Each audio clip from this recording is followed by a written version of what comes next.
Success नहीं हो पाएंगे और जिंदगी खराब हो जाएगी, नौकरी नहीं लगेगी, इस बात से डर लगता है ना? अगर नौकरी नहीं लगेगी और 2-3 साल तैयारी में भी खराब हो जाएंगे तो फिर हमारा क्या होगा, इस बात से डर लग रहा है ना तुम्हें?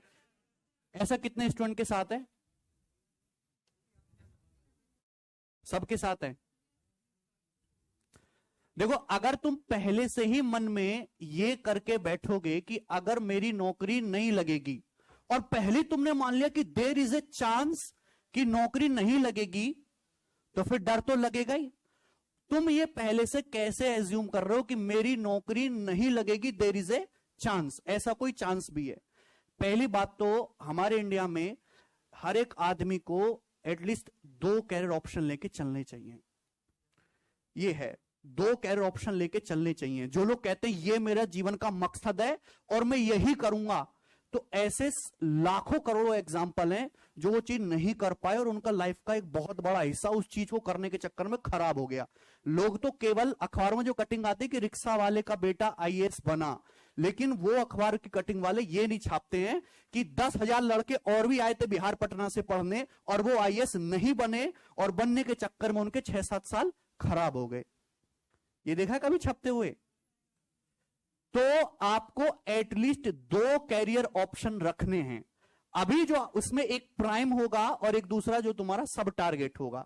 जो प्राइम टारगेट है उस पे आपको 100% फुल एफर्ट करना है, 100% फुल एफर्ट, जी जान तक, आखिरी सांस तक।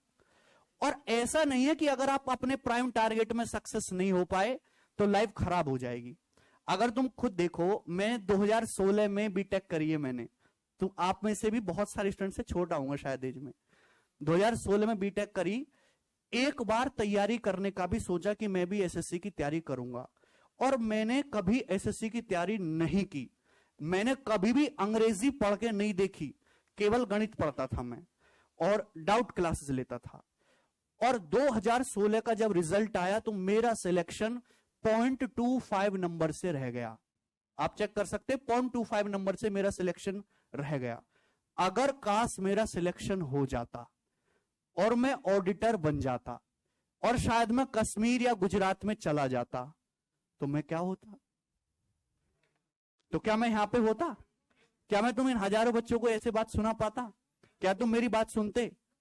तो अगर मैं अपने वो मेरा प्राइम टारगेट नहीं था। मेरा प्राइम टारगेट क्या था? टीचर ही बनना है। पर एक सब टारगेट मेरा तब भी था कि मुझे गवर्नमेंट जॉब ले लेनी है अगर यहां पे मेरा कुछ नहीं हो पाता है। क्योंकि मैं मुखर्जी नगर में था, आदित्य सर के सपोर्ट से मैंने कई जगह इंटरव्यू भी दिए थे, तो लोग मुझे मना कर देते कि लड़का एज में छोटा है, पहले 4-5 साल एक्सपीरियंस लो। ऐसा बहुत बार हुआ है। लेकिन मेरा प्राइम टारगेट यही था और मैं सक्सेसफुल हुआ। अगर यहां फेल होते तो सरकारी नौकरी में होते।